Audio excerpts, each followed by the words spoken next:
Hello and welcome to my full tour of the Volvo EX30. I am super excited for this offering from Volvo.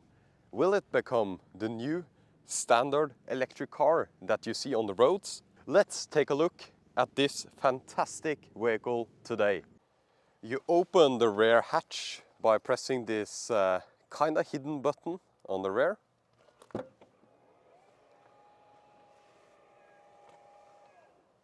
So we have quite a lot of storage. If I would compare it to my BMW i3, I would say that this is significantly larger. And we have this removable, it seems, cargo divider, which you can remove. So let's do that. And you have a floorboard, which you also can remove to reveal a lot more storage. Here we have the charging cable, which is actually Volvo branded. We have some floor mats. We have a tow hitch, I think. We have a towing hook when you are getting stuck, when you are rallying around with this car in the snow. And yeah, some emergency stuff. And some wheel bolts. Actually, you can see that there are more storage under here. Just like many other electric cars, you have a little bit deeper room in the rear here. In the side pockets we have a first aid kit, but a little bit of storage space, and also a hook, which is nice for securing cargo. Another hook on the other side, and also a lot of room here. And another hook, which is very nice to see when securing cargo.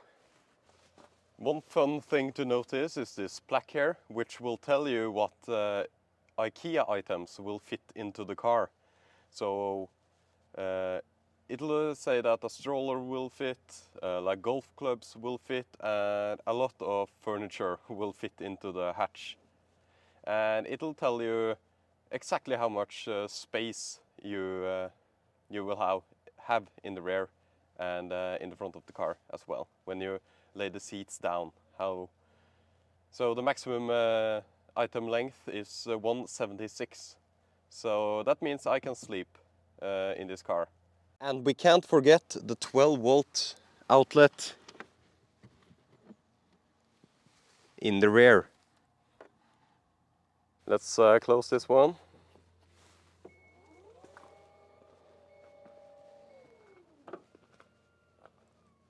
So you can see these Volvo style taillights here, and you also have the braking light up here.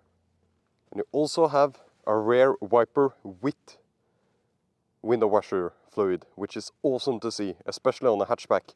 You have a little spoiler, and you also have the model designation on the side here, EX30, which is the name of the electric lineup, EX, and 30 is the smallest one yet. And yes, you can tow with this car. I think it's 1,000 kilograms. And you saw the tow hitch in the rear. You have to mount it yourself or get the dealership to mount it for you under here. But it's rated for 1,000 kilograms. Let's move to the charge port area of the vehicle. So you open it by pressing here. You can see that the charge port follows the flow of the vehicle, which means that if you break this, it probably costs more to replace, but it gives off a really nice and flush design when it's closed. Anyways, here is the charge port, And you have these, which I absolutely hate. These ones should be cut off, or you should have just flaps that go out and stay here, like the newer BMWs. Anyways, it's just a normal manual charge port with a charging indicator. This is not a button, this is just a charging indicator. And you have an explanation here, which is similar to many other vehicles. Let's move to the rear. So my first impressions is that it is a lot of space due to being an electric vehicle platform.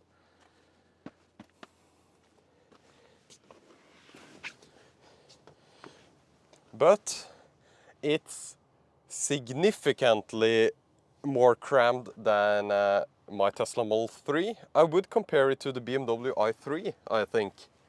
You have quite a bit of angle on the rear seat, but I wouldn't say it's uncomfortable, actually. I would say that it works nicely.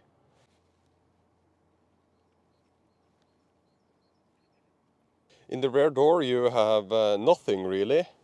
You have a compartment here, which is quite good actually, but this is the handle which you are supposed to grab when you are closing the door. Since this is the Ultra spec, you have a really nice feeling material here. It's soft. That you use to grab the door and close it. You also have these door handles, which you will see in the entire car.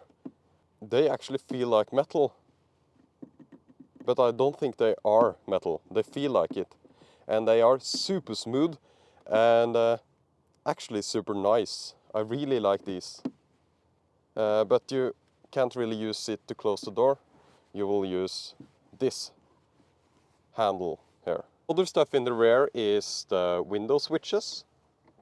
There are no window switches on the doors themselves. Everything is in this middle console, and this is to reduce cost and complexity of the doors. The doors don't have speakers, they don't have window switches, and they have really nothing. So they are placed in the middle here, which in my opinion is kind of a nice solution. There is one problem with it, but I'll come to that later. You have USB-C, USB-C. I forgot to bring my power bank to test the speed of those. I'm sure they are fine, and there's a little compartment here as well, which you can use to store, I don't know, maybe a phone while it's charging, maybe two. You have this little box in the rear here, so you can have, for example, snacks or wet wipes or stuff like that.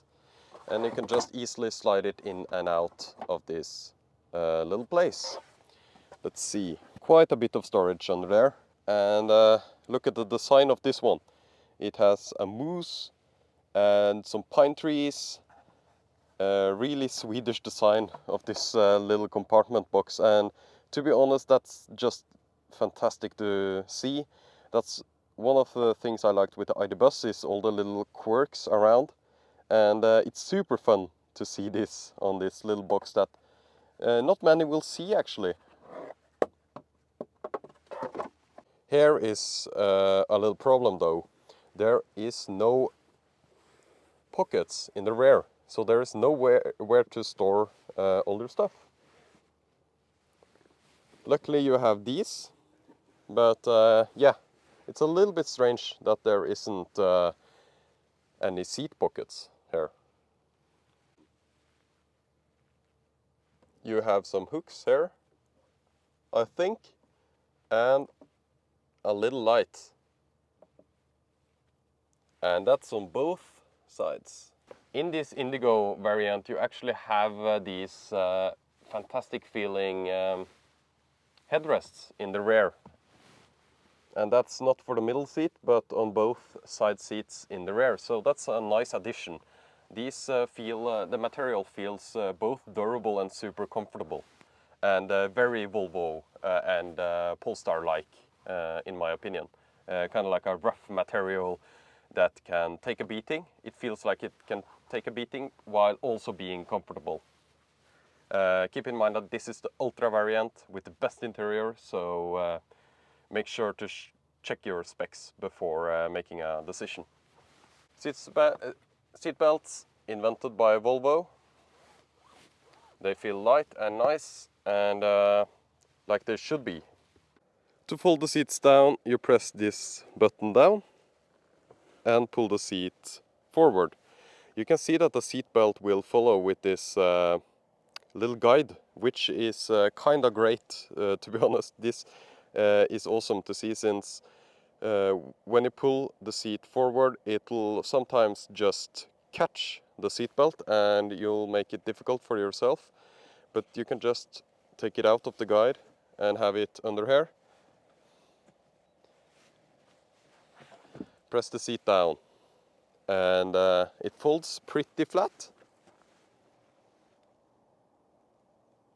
I would say that this is actually a pretty good storage space once the seats are folded down. It's not completely flat, but it'll increase the storage space by a ton.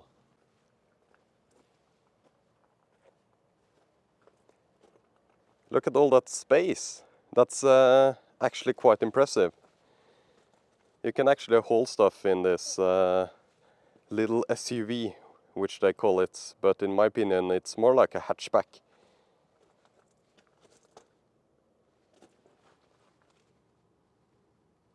A little angle on those seats that fold in a 60-40 configuration. The door handles are traditional door handles. They move out and they open the door. That's a great decision to make on a modern car. A lot of cars actually have these folded in Tesla-like door handles. This one has normal door handles. They operate in a completely normal way, and if it's a lot of ice on the car, this will help break off the ice, and it's just easier to open. One gripe is that they are a little bit lighter than the paint of the car. That's probably due to this is being metal and this being plastic, is my guess. And that can often lead to slightly different variations on the paint. So they are a little bit lighter than the car itself, especially on this white model. As we move to the front of the car, we have to talk about the side mirrors. These are absolutely fantastic looking, and it's a Volvo and Polestar design decision that I made to make frameless. They are frameless, so it looks super clean and nice. And yeah, really happy with that design decision that they made. Let's move into the car.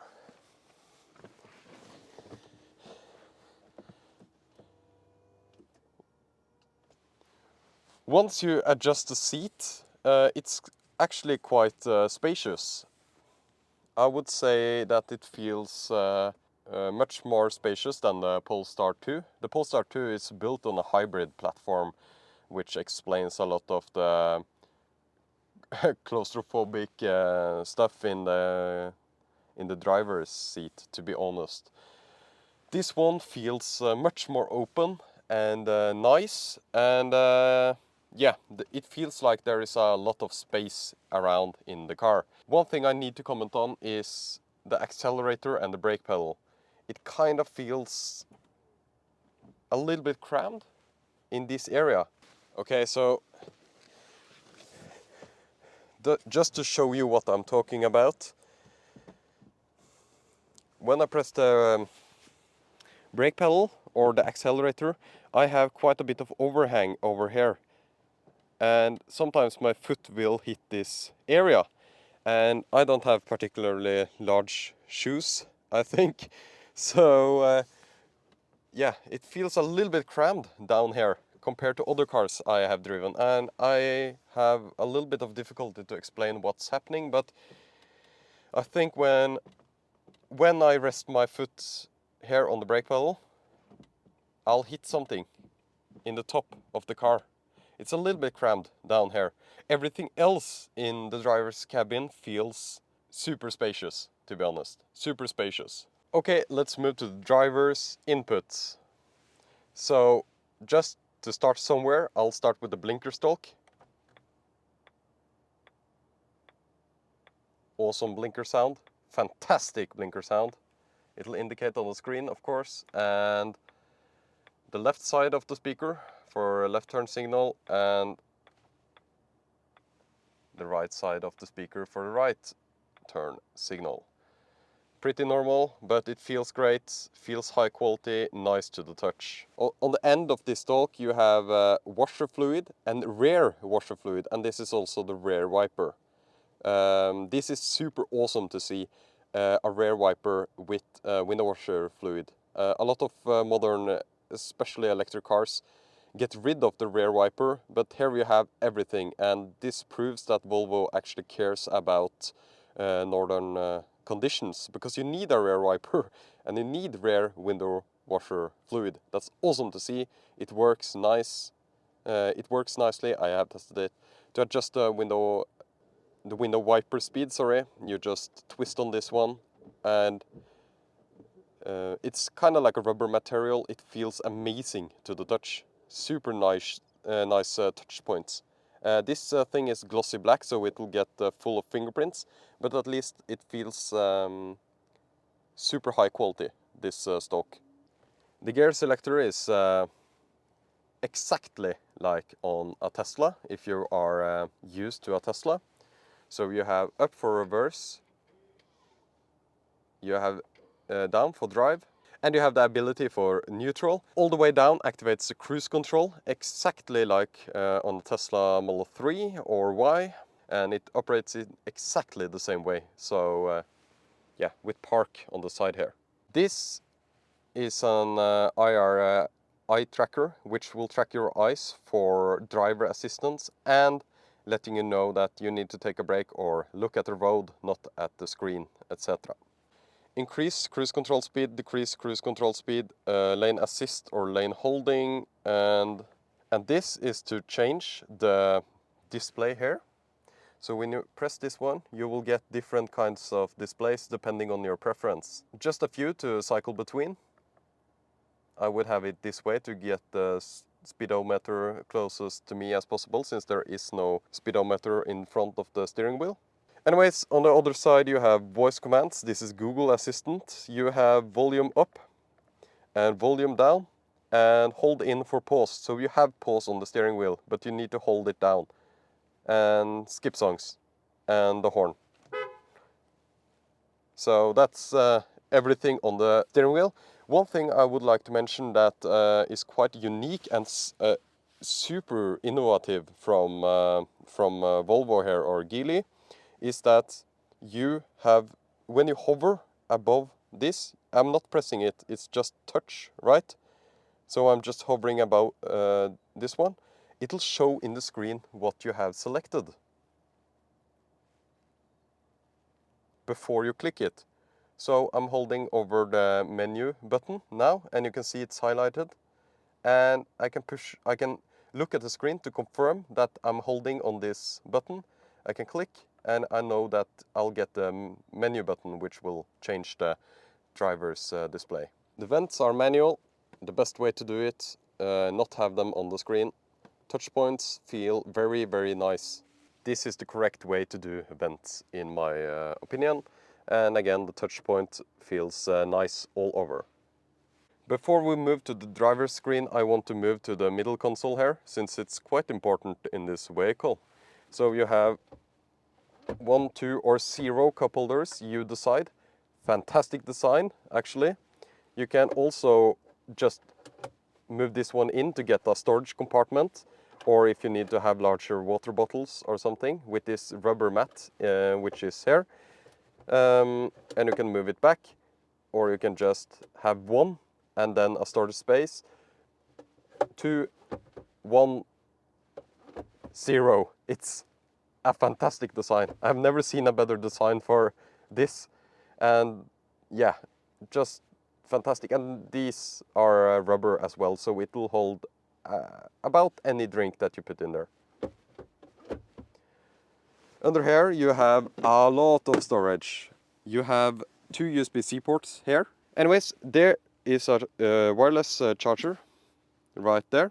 It works with my iPhone, but there is no divider here, so it'll slide over to the other side if you take some hard turns. But you have some grip material here, which I haven't seen before actually. So you can, yeah, that solves the problem. That solves the problem. You can just put it in there and it'll charge. It'll hold itself there, even in turns. Wow, that's one of the best designs for a wireless charger I have seen. This entire console is made of recycled plastic, I think. It looks like it. It has some kind of texture. This is not dirt. Looks unique, cool, feels... I would say it feels better than hard plastic to the touch, but not by a huge margin. And in the front you have this Harman Kardon sound bar. Let's go through the screen. This will always show the current vehicle information. You might see some flickering on the screen. That's only visible to the camera, by the way. Here in the top you will always see vehicle information. You will see the gear that you are in, that the park brake is on. You will see the range and the range in percentage, which is so important to see the range in percentage. Awesome. You have which doors are open.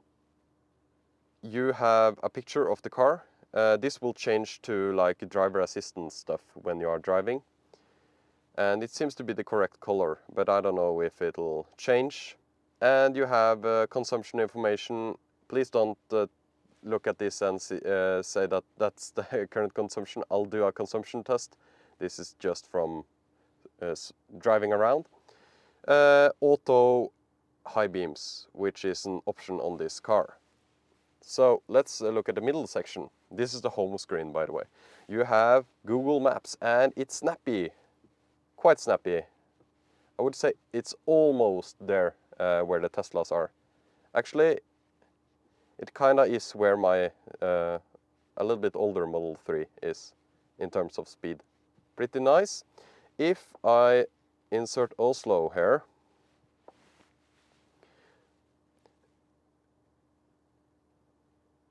and it'll give me route planning, and it'll say that I only need to charge 15 minutes to get to Oslo. Sure about that. We are at 61% state of charge now. I'm pretty sure that you need to charge more than that, but it recommends charging at Eveny Eidfjord. Actually, it might work out if you arrive with 10%. I don't know. Difficult to say. The route planning is super fast and it's based on Google Maps, so you will get a good route. Google Maps is what works best in Norway at the moment for finding routes, so that's nice to see the Google system in here. This charger is, it's a good location, it makes sense. Let's try to go to the North Cape. It'll probably take a little bit longer. Wow, that's impressive. Wow, look at this. That's super impressive. This is good route planning. This is good route planning. Charging 16 minutes, 22 minutes, 29 minutes, 30 minutes, 19 minutes, 24 minutes, 15 minutes, 15 minutes. Wow. I'm super impressed actually. I just tested this now. Wow.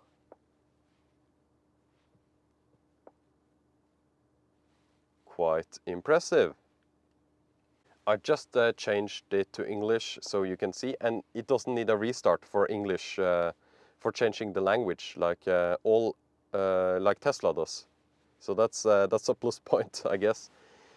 You have radio and you have my iPhone, which is connected here. You have Bluetooth media, which will just bring up my iPhone and radio. You have that, like the apps here. You have camera. So you have a 360 cam. You have park assist, I think, and you have an okay rear view camera. I have seen better. Let's see if there are any settings. Obstacle detection. Yeah. You can see it's pretty good. Not the greatest. Good enough, I would say. You have Google Assistant, you have open the trunk, you have an emergency defogger or defroster.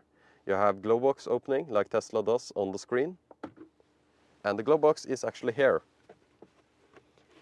And you have a nice little folder with stuff and a little bit of space, but not much. I didn't know it was here.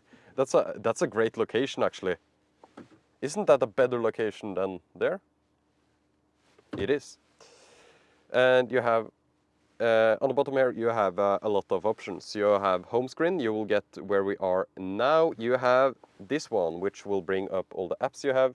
This is based on Android, so you have all the Play Store stuff. You can probably download apps if I would have signed in. These ones are the ones that show above. You have phone, you have YouTube. Nice. You have volume adjustment, but you also have that on the steering wheel. You have the climate menu, which I think you just press it to open the climate menu. Yeah. So you have heated steering wheel with 3 levels of heated steering wheel. 3 levels. If it were, yeah, it isn't as, the 3 isn't as powerful as the Tesla 2, but it's good enough. You have heated seats in 3 levels. You have like a normal temperature adjustment. This is sync, I guess. Yeah, that's syncing, both of them. And you have another climate menu, which is like the full climate menu, the one you set before driving, I assume. You can see the air quality. That's fine, I guess. You have auto, manual, and climate off.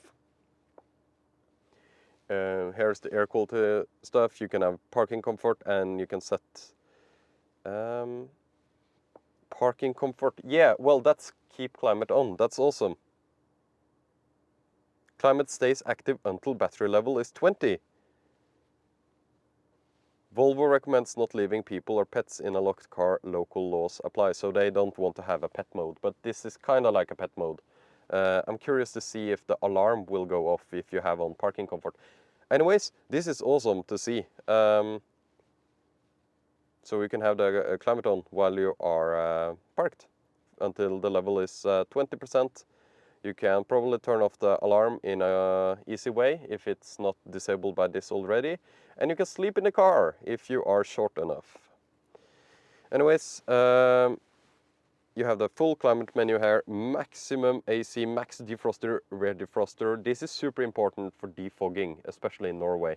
So it's nice to see it's kind of available. I kind of love this system. It feels super. It's not super fast. It's just fast enough, but it's a good system which will help you get to where you need to go, and it's easy to use.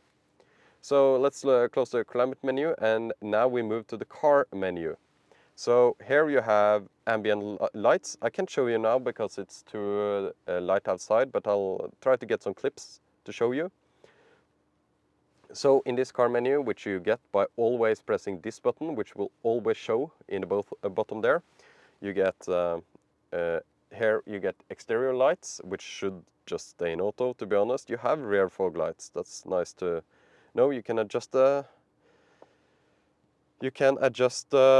headlights if you want. Okay, rear mirror, you adjust them on the steering wheel by pressing these buttons. You select the one here, and then you press these buttons. I did when I picked up the car. You can fold the mirrors. This is exactly the same as Tesla, so I see some inspiration here. This one is ambient lights, and they have some to choose between. So you have forest bath, archipelago, midsummer, Nordic twilight, and northern light. And you might say that you want RGB, but I kind of like when automakers make some of the decisions for me, especially in the styling regards. I actually like that there are 5 different profiles to choose from. And at night, these look amazing. So you have in the doors and you have in the front here, etc. But I'll try to get some clips of the ambient lighting. Keep in mind that this is the ultra trim, so yeah. So you can set different profiles for here as well. You can have different driver profiles. You have this one, which is defogger or windshield heater. You have the glove box button here as well, and you also have the rear trunk button. Car status, everything is okay. That's nice to hear. You have software updates, software up to date. I am on 1.2 if anyone is curious. I don't know if this car will get over-the-air updates. I assume it will. You have tire pressure, which is at recommended levels and uniform. And then you have the settings menu. You have a lot of settings. You have driver support, you can have pilot assist. This is lane holding. Steering assist on. It wasn't on. Time interval to the vehicle ahead. One pedal drive should always be on in an electric vehicle, in my opinion. And you have different steering feels. You need to turn on performance all-wheel drive so you can prioritize performance over range. I would always do that. I don't know why I can't adjust the steering feel. By the way, it says that the steering feel is firm, but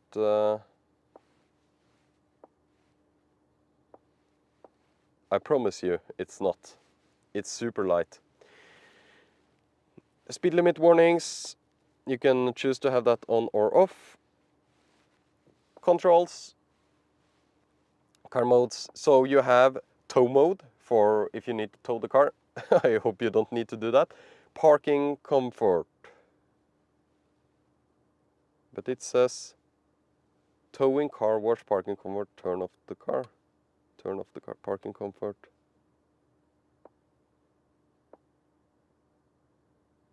But there is no car wash mode. It says that there is supposed to be a car wash mode here.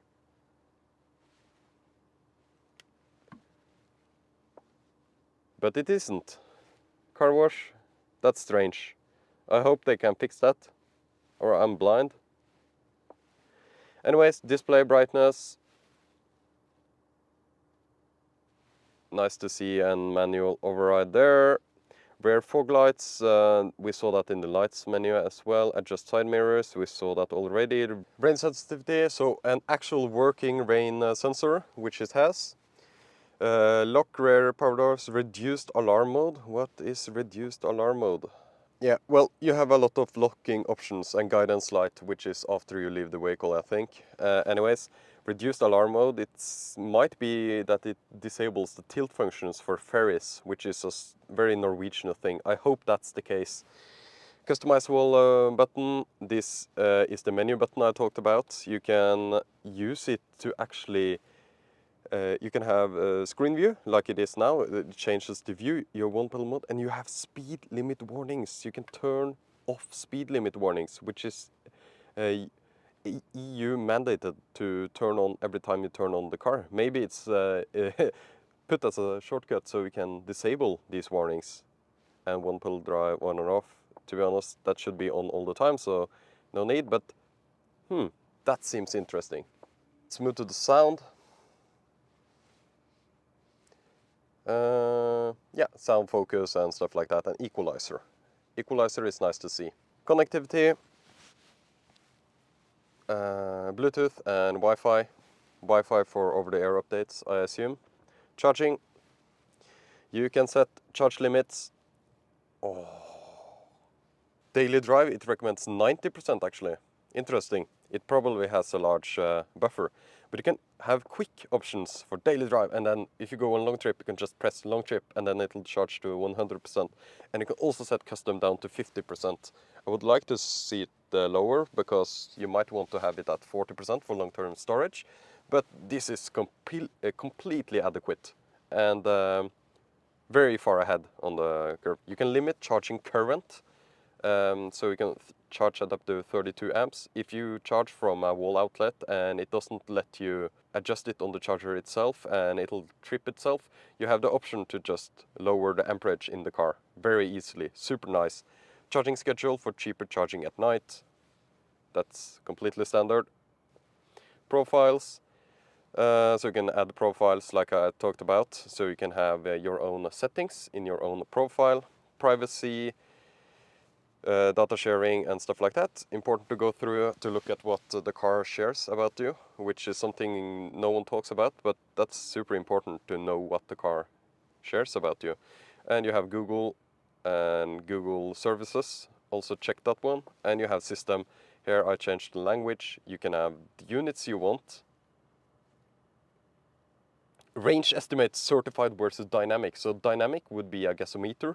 Certified would be like Tesla does it. Wow! I don't like the gasometers and I would keep it in certified. Wow, that's interesting to see. Applications. You can show all apps and stuff like that. Security updates, installed software 1.2. I think that was the entire infotainment. You have like notifications if you go down here, and you can always just go home by pressing this one and you get to the home screen. This one is smaller than in the Tesla. The range, if you have a little bit bad eyesight, of course you would still be able to drive, of course, but you might struggle with the small text here. And the speedometer is also smaller and it seems a little bit further away than on the Tesla. So if you have problems with text size on the Tesla, you will have problems here as well, for sure. Here you can see the window switches. They work like any other car and they feel great, but for the rear, if you want to open the rear windows from the front, the rear of course has its own switches, but if you want to do that, you need to select rear here, so it lights up, and now you control the rear windows. This is quite cumbersome, and I wish they just had 4 buttons here. This is the same problems as the ID4 and the Volkswagen ID cars has for the most part. You can also unlock and lock the car here very easily. In the roof you have an emergency defroster, which is super nice to see, and you have lights. You also have an emergency button and lights like you would expect. The Frunk is manual, so you need to open it the old school way. There is no latch though, so that's nice. And it'll keep itself up. This is a super small Frunk. It's almost no space at all. I wish they would have made it a little bit larger. But look at this. Here you have the EX30, here you have the Moose. That's kind of cool. And you have, it seems like it'll be waterproof inside here, which is nice. But it's super small. I can see if the charge cable will fit inside here. Actually, it won't even fit the charge cable. You would have to break it to be able to fit it in there. It won't fit the charge cable. What are you supposed to have here? Window washer fluid, I guess? Since you have the cap right here. Looks normal to me. What is this? Well, you're not supposed to touch this one, I think. I think you have the inverter or something in the rear there. I'll just close this one. The front is dual latched, so keep in mind when you're closing it, you need to close it here and here. The headlights look amazing. They are super nicely designed with the Thor's hammer, and they are actually very good as well. I must say I really like the design of the headlights and the tears down here. The Volvo logo is minimalistic but unmistakably Volvo, with a camera in the front. This is the Ultra spec. It comes with 20-inch wheels, but it's now winter, so we have winter wheels, which are 19-inch. And they ship with Michelin X-Ice Snow Winter tires.